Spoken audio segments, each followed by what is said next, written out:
we're really fortunate to have each other at this stage in the process. You know, sometimes we really overlook the things that equate to our abundance, because I said you are abundant, but you need to see, well, where's your abundance coming in at?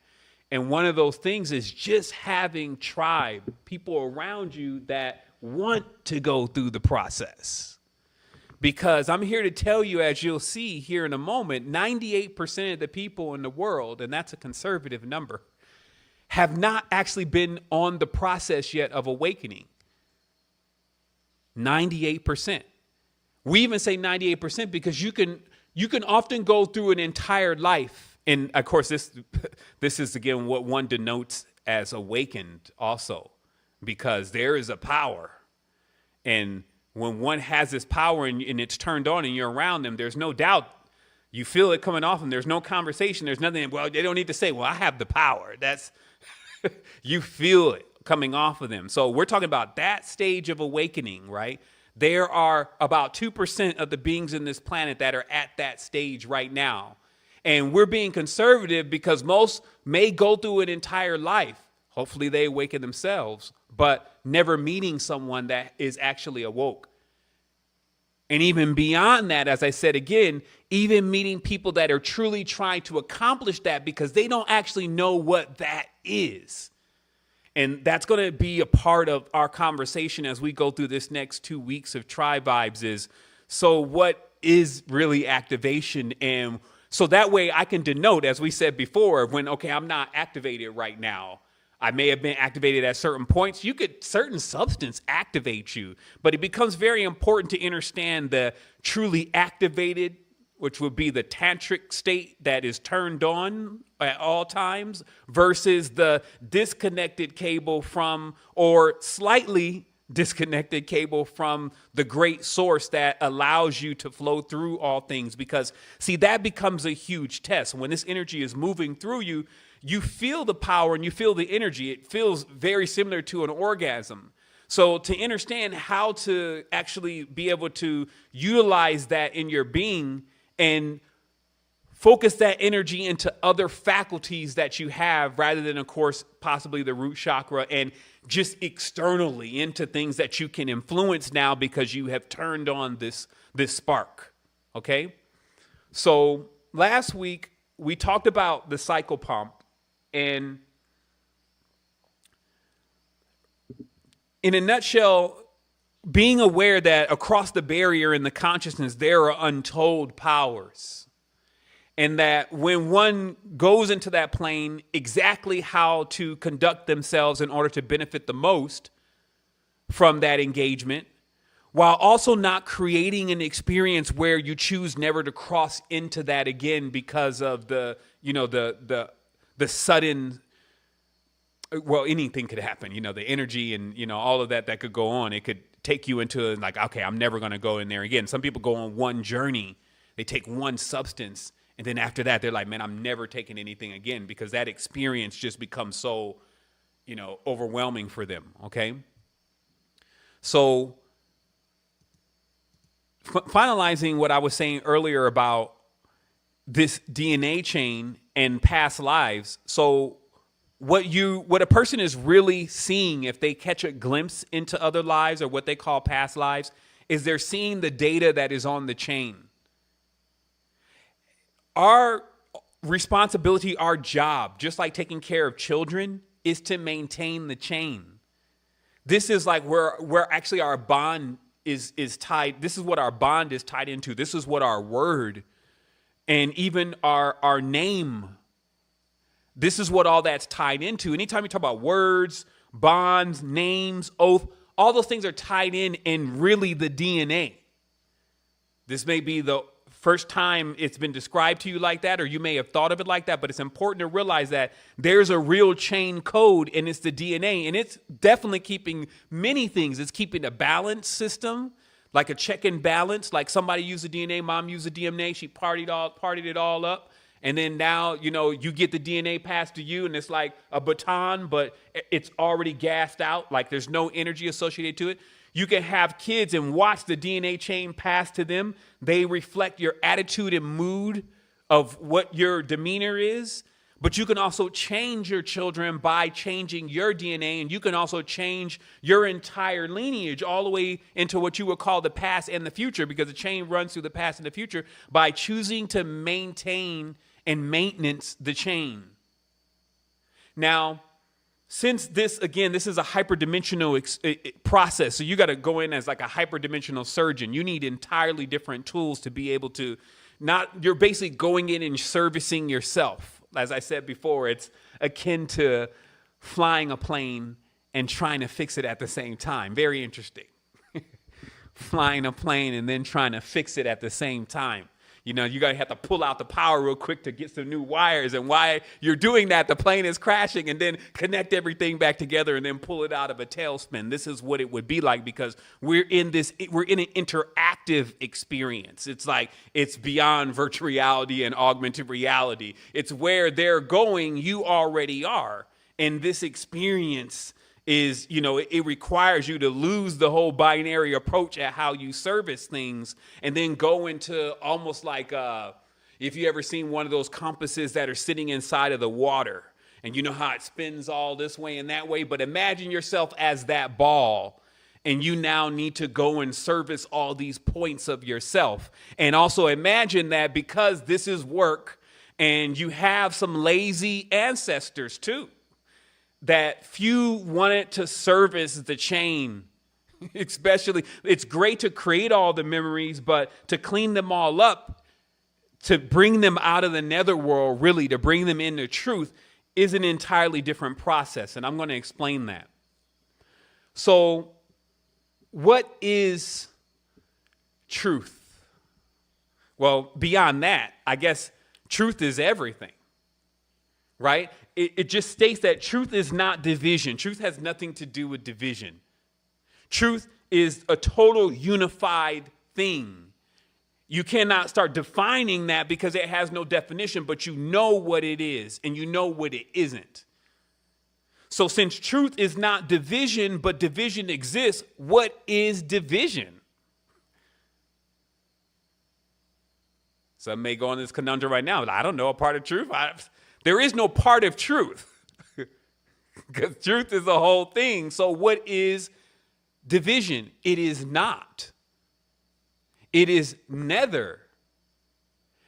It is nod.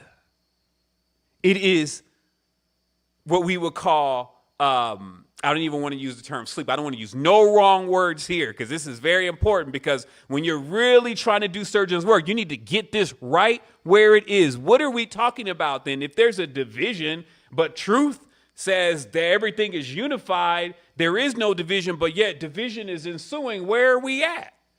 We're in nod. This is the place, as they say in the Genesis, where Cain and them went off to, and they had kids, and all this goes on, and people are like, well, where this? If you're ever watching the Bible, it's like, well, wait a minute, Cain knew a wife? Wait a minute. First of all, there's only Adam, Eve, Cain, Abel, according to this story. Now Cain's got a wife? Like, who is this woman? Because nobody has been born yet. So when you finally dig in through all of that, you realize this is definitely not, all of this is not action figures. These are not Barbies and Ken that you just put them in a dollhouse and a tree in the middle and a snake coming through. And that's none of what this really means. But there's a part that talks about how they had to wander. Cain wandered into the land of Nod, and he found a wife. What this is really talking about is going into the netherworld. And definitely the goddess navigates the underworld also. So that's the wife that Cain, if you may, found. And this is just, again, a reference to realizing that even outside of truth, something exists. We call it nether or nod. Truth, when we try to encompass every single thing in truth, it's like, this is weird, because it's like the limitation of words. It's like, no, once you said truth, you brought this word into limitation, and this then describes something, and you can only leave it as an abstract. It means everything. But because we're in something that doesn't go by that definition, now we have to give that another definition. And metaphysically, we will have to find out where it is. And we find it because it's also known as the shade, the shadow, right? Because technically, when you see the shadow on the ground, it's not the truth.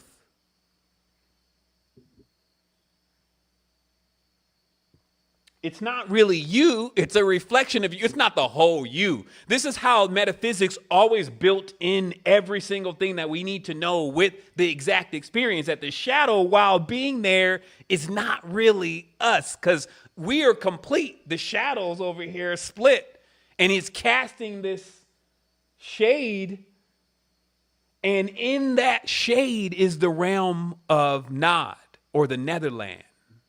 Okay? So I just want you to be aware of this, because now we're going to have to open the door.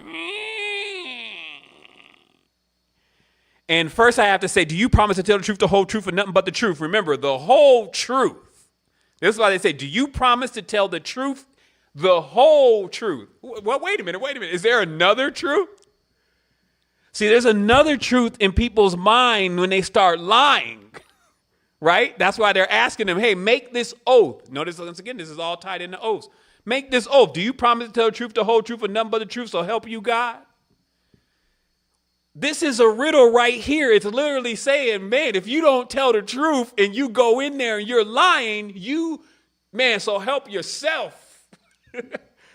So help you God. You are God. So help yourself, because you're going to be lost, because you're going to be thinking you're going to be lying, thinking you're telling the truth.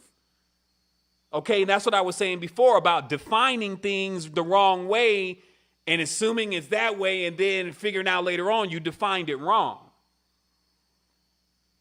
That's why it's important to always, adapt that master kind of thing where you sit back for a moment before you actually judge what you're looking at, and then you utilize what to determine how to base what you're seeing. Do you use your immediate instinct? Some things you can. But of complex matters, especially humans are complex, you would need another type of tool. And that's why we're talking about the compass today. Because this compass specifically will allow you to navigate your own region around you. And what I have come to see now, and I personally have been tracking a certain group of beings, 5 shells. 5 shells. I've been tracking these 5 shells for at least 8 years. Where this comes from is that it comes from this number 365, opposed to 360, which the ancestors have been functioning on. Then all of a sudden, there is an imbalance that is taking place. There's a quarrel that happens within the chain.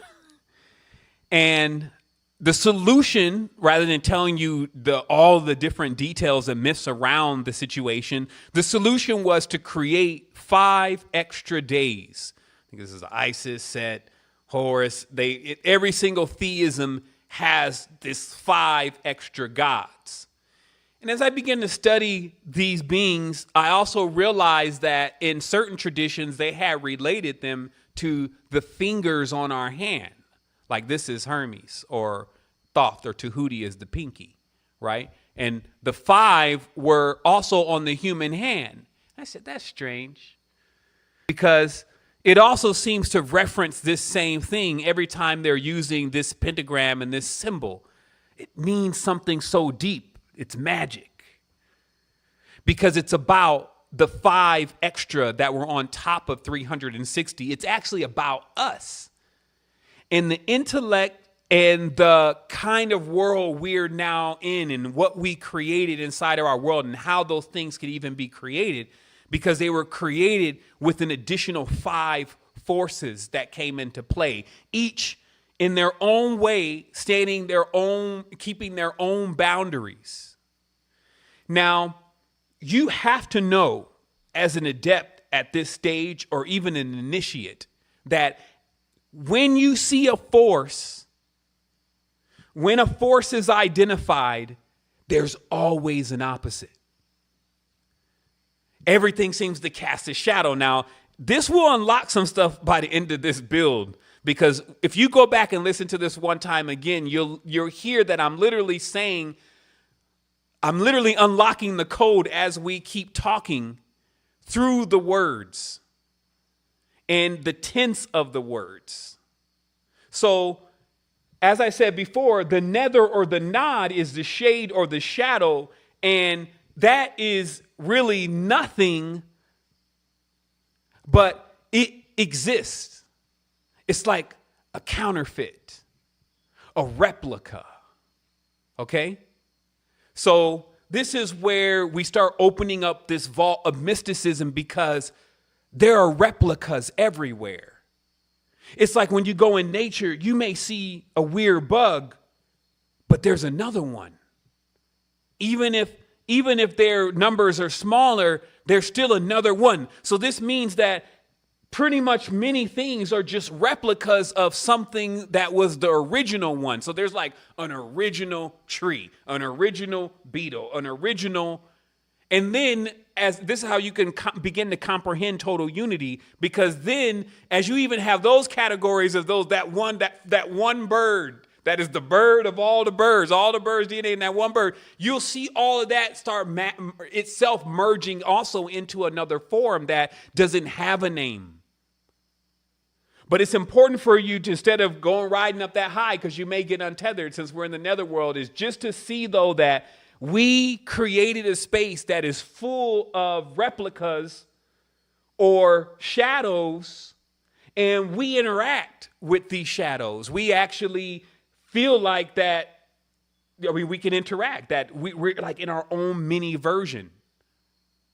Now, the reason why I need you to grasp this is what we start to realize, since everything casts a shadow, when we start talking about developing a compass for the netherworld, we have to learn what is north, south, east, west really on a compass. What is that? And if you go into feng shui, you'll learn that north, south, east, west are actually the elements, right? Like on a feng shui compass, they say, oh, that direction is wood, that direction is water, but they're lined up to the cardinal points because they're talking about the elementals. Now, as I said, there's many different types of compasses. So in this respect, we're constructing a compass of the netherworld using the 5 points. The 5 points, and we're not making this up. This 5 points is from the 5 that you have on your fingers. There's a reason why you have 5 toes. And we found out that's because in order to create some kind of resolution of something that was occurring, some type of battle, some type of war, it was like these templates were given, they were given a place, they were given a day. But they also cast shadows. So this is like the beginning of you being, let's say, if you want to call it a god, an ordainment that these humans are going to be gods. But with that, they're going to gain the power of gods, and heavy is the head that wears the crown. They're going to get shadows. First, they're going to wrestle with their shadows. This is like the beginning. You wrestle in the netherworld.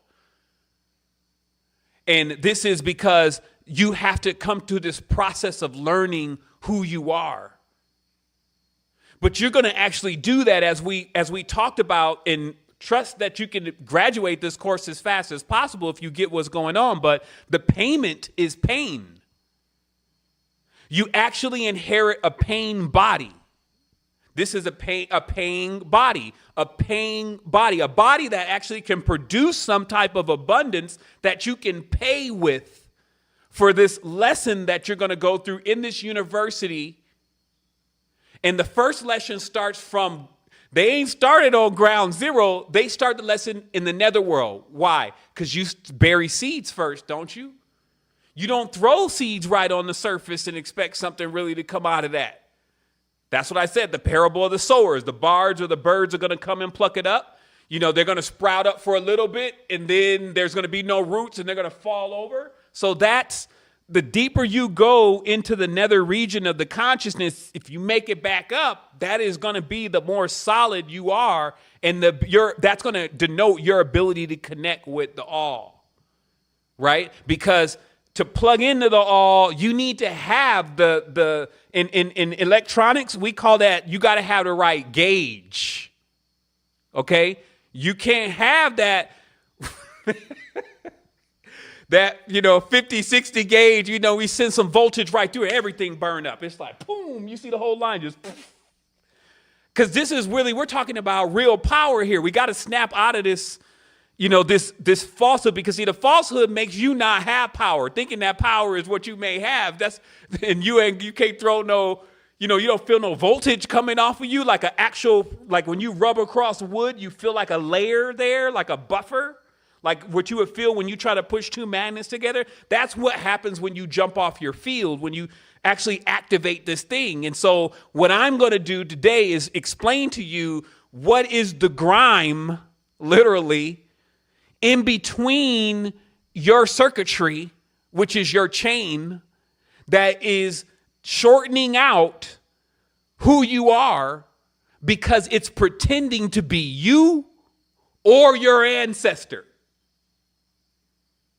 The clipo, or the shades of those 5 gods, as I was explaining earlier, the shadows of you, the 5 shadows that your fingers cast, they masquerade as if they're you. They attempt to shroud your entire field. And I'm going to show you how this works, because once you break this, if you can break this by seeing, man, you'll first see it in others. That's how the compass works. You start kind of looking at everything else, trying to, guide your journey, in your external journey, until you decide to look within. So I'm at least give you the compass today that you can look at everybody else. But what's going to be the head crack is when you start looking at yourself and realizing, let me get myself center. And then you'll know what center is, because you'll know, oh man, I'm on north. I'm too far north. I'm too far east. You'll know what center is. So you'll develop this coding system, if you may. This will be like a repairing code. This coding system to where when you start seeing certain traits, whether on others or on yourself, you'll know how to put right, which means just to stand something up straight. That's what right means. You'll be able to write it. Okay, so you'll be able to straighten it out, so that way you stay on course. So I'm going to make sure I stick to my notes here, because all of these, this is a process here. So what we're talking about then is, so what the shadow is it's the birth. What we're talking about, it could be the afterbirth. It's when we say it is what it is, when something happens and then something occurs because of that, when we kick the whole thing off, what ultimately became of it, that's really what we're talking about when we're saying this, we'll call it an environment. In an environment, it creates something. Right? Something grows from that. All of what you're doing right now, even when you go to sleep, what you eat, what you're doing, all of that connecting with what everybody else is doing, something comes from that. Okay? Something goes on and an energy is being fed or grows from that. And since this is all the illusion then grows from us kind of perpetuating the illusion. But there's actually really 5 shadow fundamental components, just like there are elemental forces, which we'll get into next week. But there's 5 shadow elemental forces that are responsible for constructing the construct around what we would say is our nether region of our consciousness, our subconscious mind. Now, this stuff is not just yours. In fact, the interesting part is, because it's nothing, it doesn't really belong to anyone. So in that respect, it feels abandoned. It actually feels itself artificial when you realize what these shades really are. They're actually artificial themselves. And as we keep talking about these terms, you have to give new meanings for these terms based on what you're learning. So you have English, and then you have a set rule, you have set definitions. You need to go back through the definitions and change the definitions to mean something more to describe what the word is to you. That is the only advice that I can give you about dealing with words, especially in this reality, is words are based on how you define them, not the word themselves. And when you know the true definition of something, and when you seek deeper into its definition, it connects something, because remember that the entire DNA strand is basically like codes. This code is a language in itself. It's a language from the stars. You can call it the light codes. And when the light codes are not into alignment, then the language is almost unintelligible. So if we're talking about light codes, it means that what shadows do is shadows basically start creating gaps in the light. And what this is like is basically fiber optics. Fiber optics is when they blew into this fiber optic and how light transfers information, they did not discover that. That was something that how the system already works. But if you understand how fiber optics roll, you can beam information from thousands of miles away into this beam of light, even across the ocean, and nobody's even really able to see this. Then a conversation comes across, and it's of a person that's way over there. In this conversation, and it's them talking, but is it really them? And that's what it is about being in a paradox, is that you got a lot of things that are really not the thing, but function as the thing. Okay, I don't want to confuse you here, but there's a lot of things that they act like they're the prime and the principles and the end of it all. It's kind of like the president, but it means nothing. But you got stuff running around like that. So just take a hint that there's a lot of stuff that's just like, it seems like the meaning to everything. This is the meaning to life. It totally doesn't mean anything. It has no value yet. Okay, so I've titled this to make it more clear, the I am versus the it. Okay, because where this I am thing comes from and why that was denoted as the name of God, if you may, is this like the end of the ultimate reflection when you're laying there in the bed and you realize that none of this could have ever started. There's no such thing as something beginning, because something beginning thus has to have an end, and then you end up at the I am. Do you get where I'm coming from? It's like literally where you realize you're not going to be able to explain this one. And now you got to sit into that. And that's called the I am, because you'll realize, but I exist. I am. But I'm not even supposed to be, but I am. And this it just blows through however you could be. Like any excuse, any ideas you could think of to how you came into existence, none of those will ever solve the whole thing, because it can't be solved. And those who stay there in the I am and really ground in the I am actually become very powerful, because they stop going on this never-ending quotient journey of trying to find something that they already have. They stop trying to find the greatest power and realize that they are sitting in the greatest power, and now they just need to draw in and connect to it, right? So why that now? So there's the I am, but not everybody is feeling like the I am.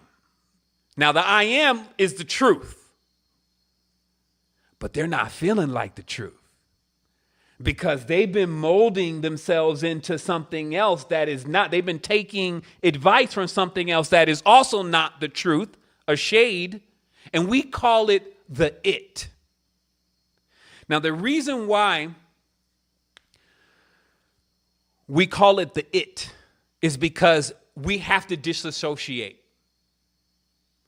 I have to even stop for a moment to let you know that if you do not know how to disassociate from the it, you cannot perform the surgery. Because then a paradox starts where you think that unity, as I've mentioned, is everything. So that way this has become you. But no, you're over defining the word. Truth is out of being defined. We just try to give it a word, try to give it a meaning. It's beyond that. So even what we're calling truth is something. And what it is it's a symbol, it's an archetype. It's literally saying, I'm here to let you become aware that there are those and there is the things that are not. And you could be fooled. And if you don't have truth, you will stay in the illusion as if it's real, but it's not. And the only thing I can give you is this sword of truth. And now you're going to have to define this through your fiber of everything that you are. And that's why when you're in yourself, now if a replica is cast over you of, let's say, for instance, this what I call the 5 avatars, the 5 evil avatars, if you may, if that's been cast over you, then you're not living your truth. So now we're going to dig deeper into these avatars and we're going to go into psychology for a moment. Because as I said, this is a multidisciplinary. And it turns out that definitely psychology is really metaphysics redefined for the specific purpose to not allow the adherent to ultimately come into the total awareness of the metaphysical nature and tantric nature of what ultimately the psychological study reveals. That we're not talking about just a disorder or let's say a mental impediment. We're talking actually about an energetic force. And this is why many of the psychologists, as we talked about before, taking others through regressions, started, like, okay, we're pulling up a lot of stuff here. This person is now turning to their uncle. It's hard for me to stick to this psychological curriculum with no spirituality and no belief that there is even a paranormal when this person is clearly somewhere else as someone else. There's more to it than this. But remember, in the psychological clinical studies, this is what they didn't want. This was the war between Jung and Freud. They did not want clinical institutions talking about metaphysics. That was alchemy. They wanted to create an estranged form where you wouldn't even have a heart. You would just go in there and mix up chemicals and use those chemicals to do X. You would experiment on things. You would stab up on mice and rats. And so they needed to remove any kind of metaphysical empathic system from what we now know today as modern medicine, which also includes psychology. But because you can't reinvent the wheel. So if they're intending to first of all, they know it, but if they're intending to actually teach it, they need to allow everybody to get close enough to the real integers. Not the fake integers, the real integers, but not know that they're on the real integers. And so in this case, in psychology, these 5 evil avatars are the schizoid, also known as the schizophrenic, the oral, the anal, the psychopathic, and the masochistic. Now, it's interesting because once you learn these beings, because these are the 5 points of the compass, these shells, these shades, you can always flip them 180 degrees and actually get the real aspect of the power of the 5 gods, which this is where the whole thing about the glove comes in. The whole Thanos and the 5 rings. It means that if you can unlock the 5 truthful attributes of the 5 avatars, it's real power. This is like, and this is what you would go. I'm going to explain to you the field, because each person is kind of assigned to one specific avatar, if you may, or adapts one specific elemental avatar. And now you're battling on the field against this avatar in a guise where this avatar is pretending to be you. And what the society does, because it is still an energetic field, is the society perpetuates this game because as its entire embodiment itself, it is nether, meaning it is not necessarily the true example of the totality of everything. So in this case, things are perfect then. Nothing is acting out of its boundaries. Nothing is doing what it should not be doing. It's just you confused because you're just coming into this discipline. You're just coming into this environment. And now you're wrestling with trying to figure out what kind of tools, what kind of things you need to be using to actually navigate this environment. And then unfortunately, someone has even attempted to give you a set of rules and a set of documentations and a manual that is completely incorrect to help you sabotage yourself through the words by thinking certain things mean certain things and they really don't.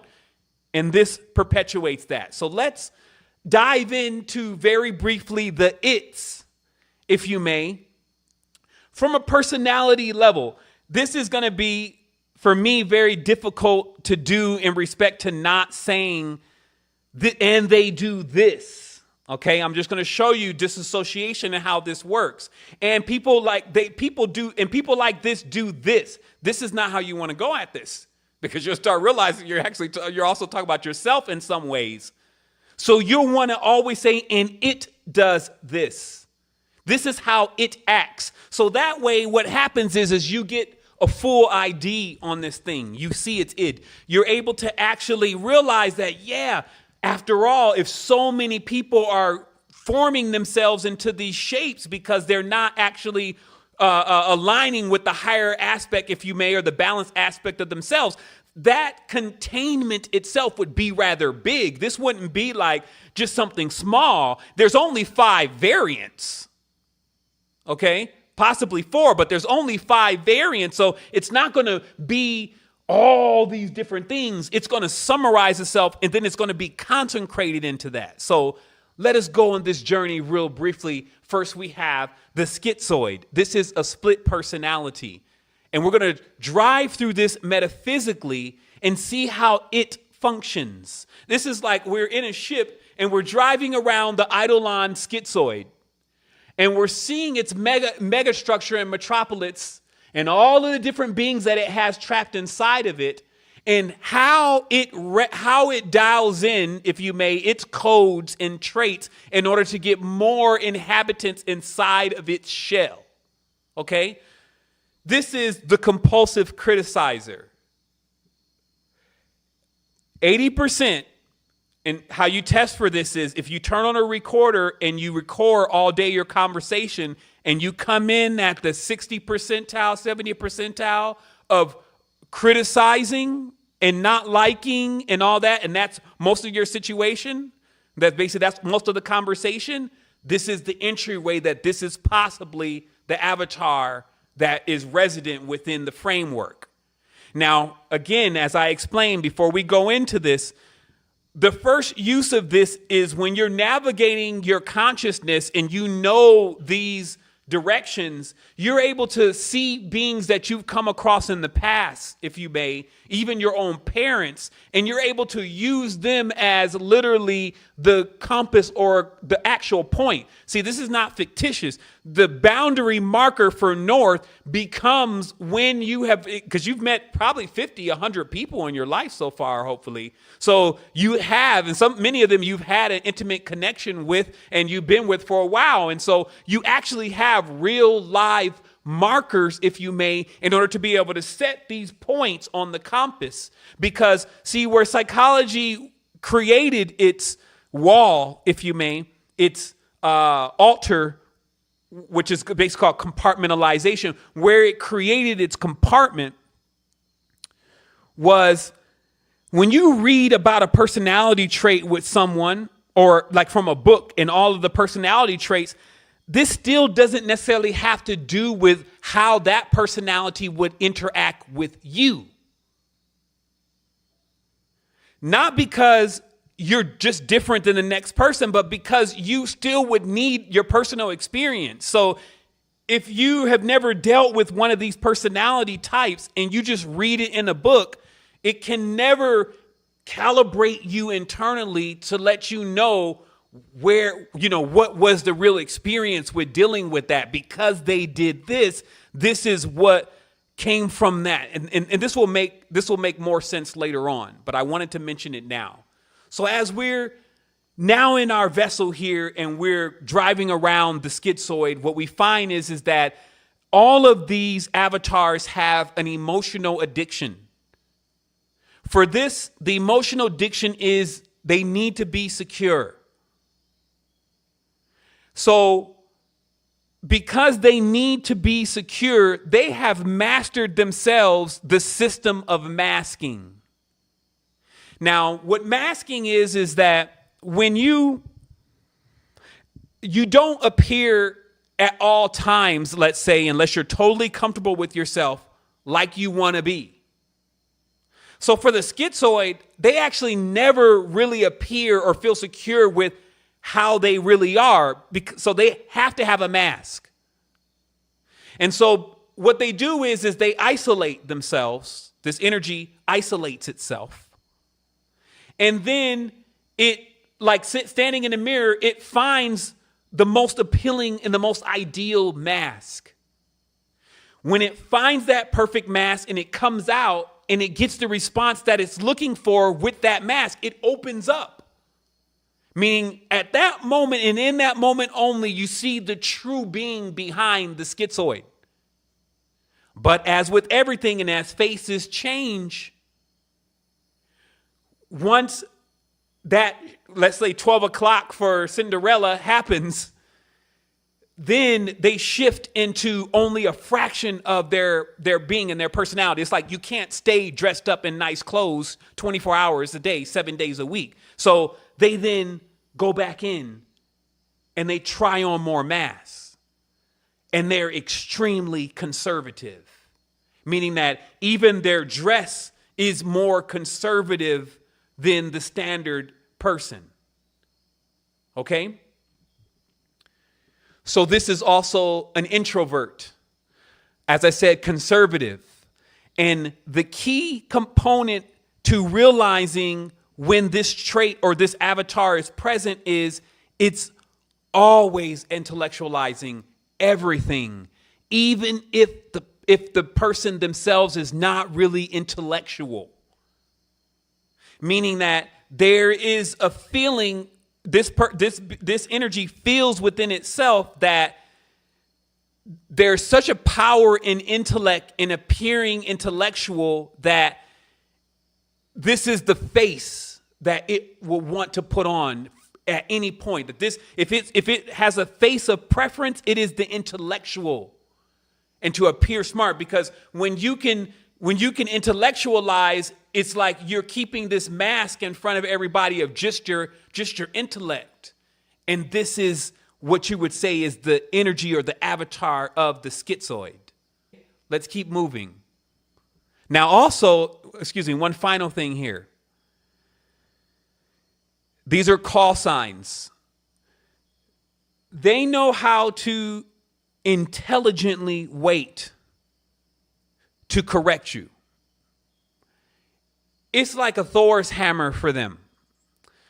They'll do something like wait for an entire session where you've been sitting up there. Maybe let's say you're the leader or the guide or the master in this session, right? You're taking everybody through the meditation, everything. 20 minutes in, it's over. Everybody's sitting there. Now everybody's beginning to talk. They ask the schizoid to reflect. Schizoid will do something like, you know that mujer you're using is not for Thursdays. It's really for Fridays.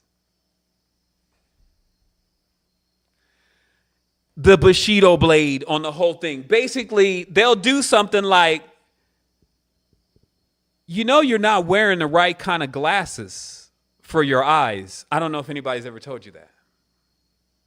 And now listen, they'll do this like they're not trying to hurt you. And truly under that shell, this is the only way they can communicate, because after all, they're intellectually shifting through faces and trying to find one that is going to allow them to what? In this case, be secure.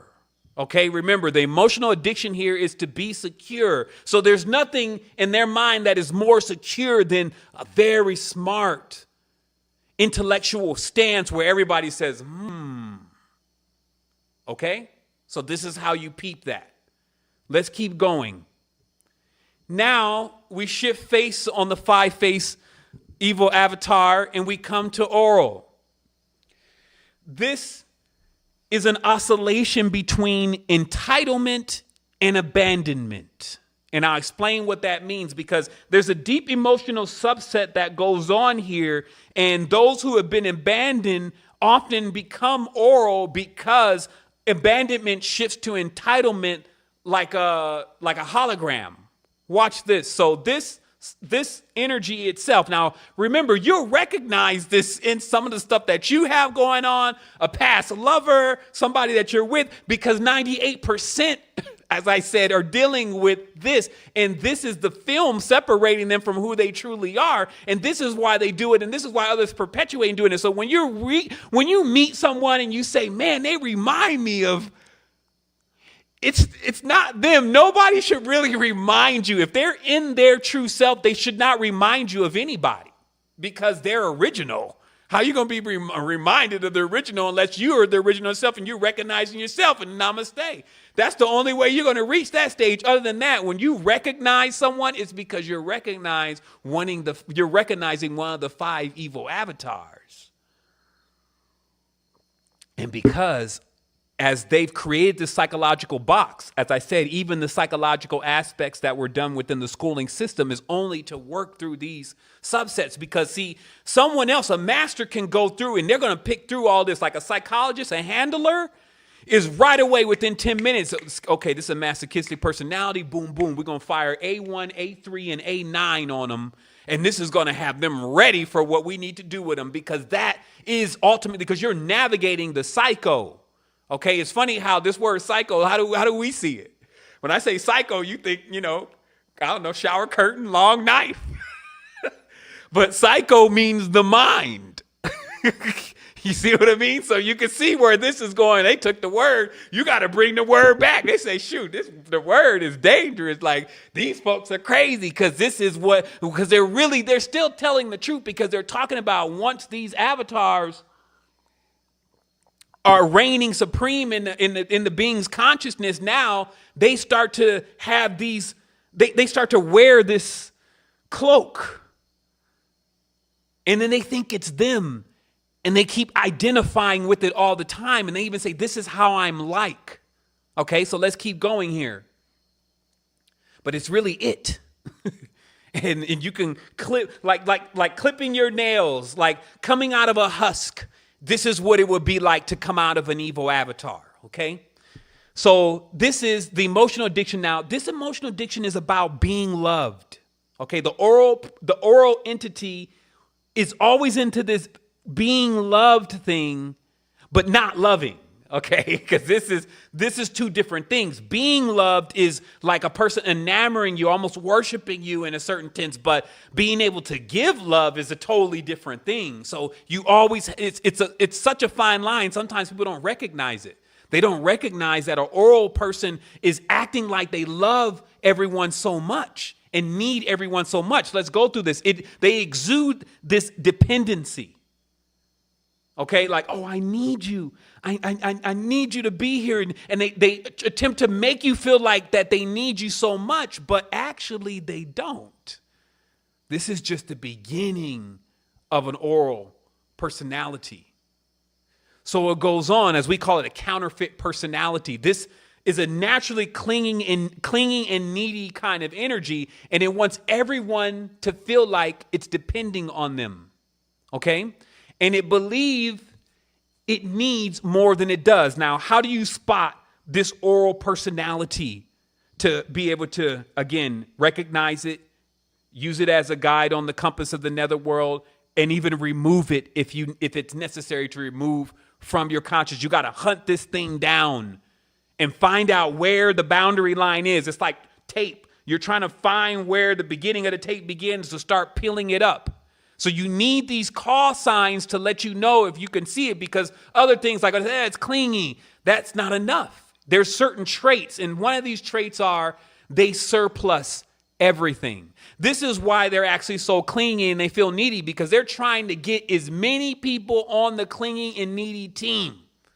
Because the more beings they have, because they're surplusing, the more it gives them what? The feeling of being loved, okay? And this gives them a temporary security. But again, because they're constantly consuming more than they need, this comes from directly the fear of abandonment. If a person has ever been abandoned by parents, mother, sister, auntie, uncle, the oral energy is going to be around. Okay? And here's where things start getting flipped with the oral personality. As I said earlier, abandonment turns into entitlement. Somehow inside of the consciousness, when a person has been abandoned, they feel like that they're going to be abandoned again. It's a trauma that they have not gone through yet. I mean, haven't passed through, haven't healed yet. So they always feel like they're going to be abandoned. So even when they're first starting something, they try to hoard as much of the love, as much of everything that they can get right then, because after all, they feel like at some point this is going to end. I'm going to be abandoned. So I'm entitled at this moment to living it up, to live and get as much as I can, because they're going to leave me again. I always get left. I deserve this. Okay, this is that oral subset. Also, this is also the being that generally doesn't like attractive partners. Okay.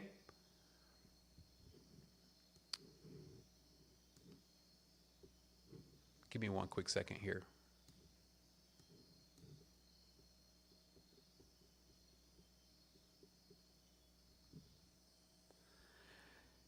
They don't like attractive partners because they don't like to lose anything big. This is another trait of the oral personality. If things go too good, they'll self-sabotage. This is the personality that self-sabotage. You'd be like, man, what happened? You was in a good... He wasn't right for me. What do you mean? I mean, and it's like, because it gets so big for them, and they're like, man, I'm going to get abandoned, and this one's going to really hurt. And they do something to self-sabotage. Now, I'll reveal this and say this again later on, but see, what shadow is more or less the retrograde of your projections. Like every time you're setting out to do something and to achieve something, these 5 avatars are moving retrograde to what you're trying to achieve. The natural you, who you truly are, wants to do the greatest it can, but this is the shadow or the opposite. So it actually wants to push things into the opposite direction. It wants to undo. This is why it's important to understand these avatars, because when they're present, they're undoing something. So literally you may think, well, I'm going to go out. I mean, you may identify, you may have some schizophrenic tendencies. So then at a certain point, you'll be like ready to go into schizo, but your compass will be like, you're going into schizo. And then there'll be a moment where you'll be like, and you may choose to go into schizo anyway, right? But that moment in between there, because when you go into schizo, you can't see what you're reversing, because you haven't even looked at the code set yet. The code set is so complicated. If you remove one person for the wrong reason, this is going to take you to have to wait for the bus to come back around again. And that's why I'm saying it becomes self-sabotaging, because you're like, okay, well, now I got to go. And this is like, and identify, again, because the reason why this is easy to identify with is because it's a point-to-point system. When you have other people that are also schizophrenics or also masochistics and they're running around, they perpetuate this behavior like it's normal, when the only thing that's normal is a person who has been able to peel back all of these faces and actually see what's really underneath. Until then, they run around inside of these evil avatars. So let's keep going here. The psychopathic. Some of these avatars are clearly, as you see with deities, way more pronounced than others.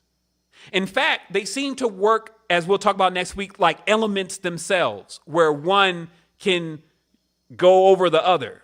One like water, wood floats on water, but fire can burn wood, but water can put out fire.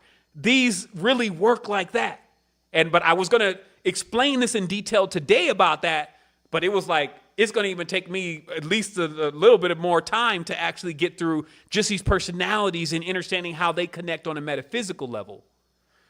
But they're really more of like I said, they're energetic fields, and they can be neutralized and moved around with certain actions. So let me just find my way here, because I wanted to bring my notes in front of me, so I had to stop looking over here. Okay, so we're not done here. Now, oh yeah, okay, so that's done. Okay, so we're here now at the psychopathic, and I said, now some of these signs, they're more pronounced, like fire is very pronounced element, right? And so what the psychopathic eidolon, if you may, has in its subset is it's all about being in control. Control is their thing. The emotional addiction here is being right, okay? So this is the being or the energy or the eidolon that believes it basically needs to be able to tell you and all the friends what we're going to eat today, what we're going to think. They dominate the conversation. And also,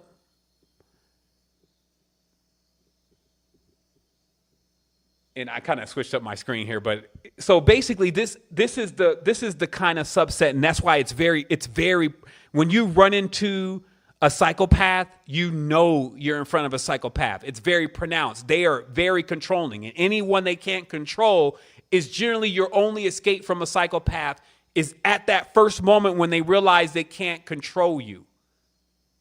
Because if they wear on you because of that other personality that likes to feel is needy, a needy person will cling on to a psychopath and they will go into this tyrannical relationship with each other because there's a bonding in with some of these elements. But as I mentioned before, this particular subset is so pronounced that it is just the control energy. This is the one that the telltale sign of this is when you see someone with someone that is out of their, that is, I guess you would say is under their league. Okay? When you see like, why is she with them? Why is she with him? That's the first sign of a psychopath. If you see someone and you're like, man, why the heck he could do better than that. She can do better than that. That is the sign. This is like some of the only signs you get when they try to control you at one moment and then they can't. And then they even leave, walk off, separate, turn their back to you and talk to everybody else. Psychopath. Okay.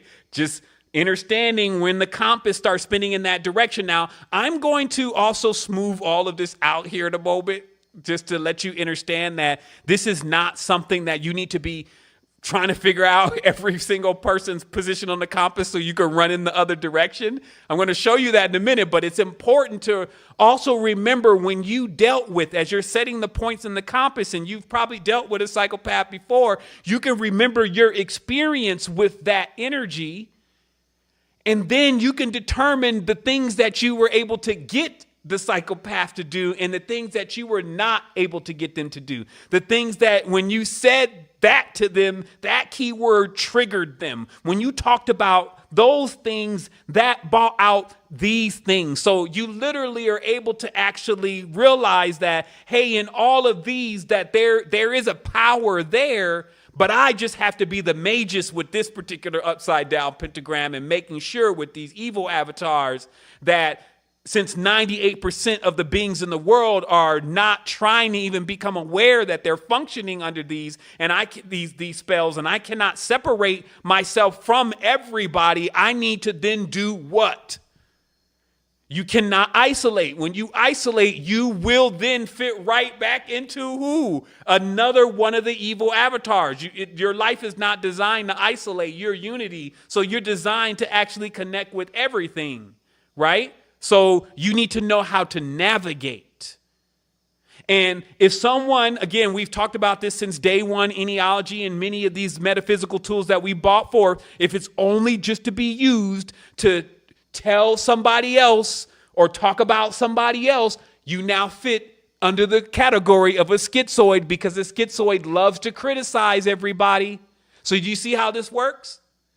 So this is how also you can easily call the false self out. We call these artificial personalities. These are false selves. So when you see it, you'll start being able to cut it off, and then that will allow your true self to come forward. So let's keep going.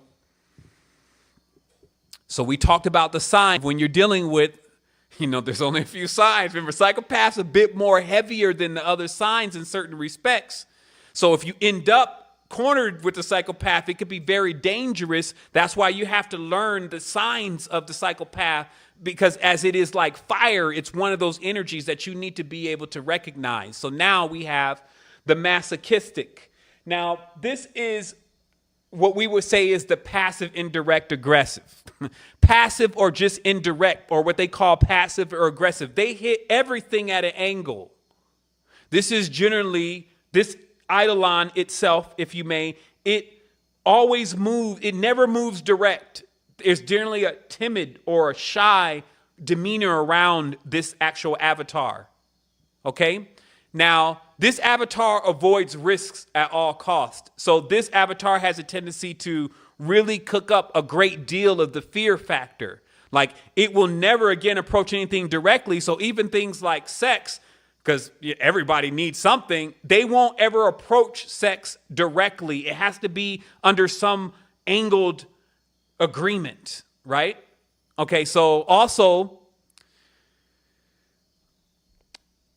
this masochistic generally has figured out all of the codes of what I would say is basically the indirect codes. Like, there's ways to achieve everything in an indirect way. So they know, and they spend time knowing those different ways. And ultimately, as we talked about, the emotional addiction here is being needed, because this is the personality trait or the id that is like it. They feel like they've never belonged, that they were never wanted. And then as this keeps going, they still are now starting to scheme and cook up this sideways way of actually interacting and interfering. Now, see, everything about a masochistic is at an angle, so they interfere a lot. This could be in a conversation. This could be the person that comes in and takes everybody off and act like they're not even, this is a sign to recognize, like they don't even care what everybody else is saying. They uncomfortably stumble in, or it uncomfortably stumbles in, and then interferes, and then attempts at that moment to gain some type of feeling that it is needed in that moment, but it's always a little awkward. Okay? So finally, and let me just make sure I have this here. Again, ultimately, the masochistic wants to be worthy to be praised. So there's a consistent sneaky coming at an angle, seeing if the praise is going to be given. Generally, if it's not, they're not so pronounced to where they can't just slink away, then scheme again in order to repeat that same process, because they generally feel trapped. This is the silent. They're more silent than normal.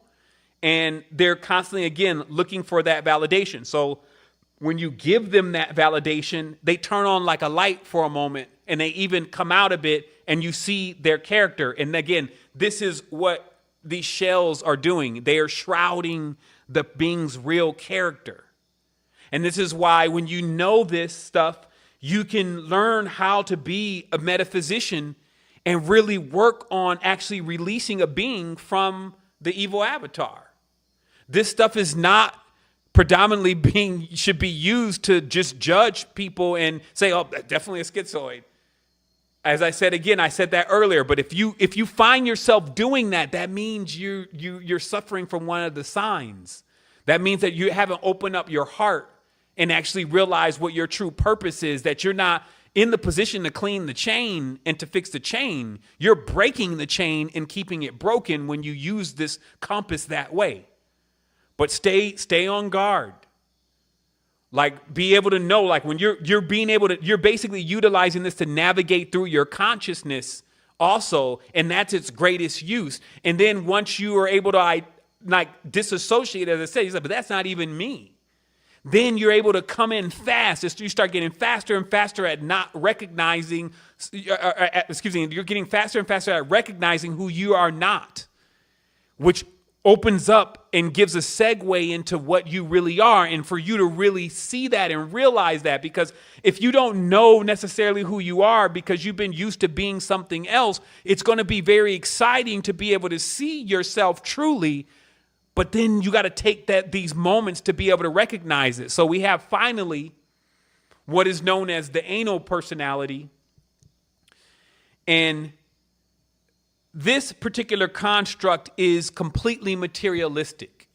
Its emotional addiction is the arousal and the thrill. This is the person yelling at the top of their lungs with the alcohol, shirt off.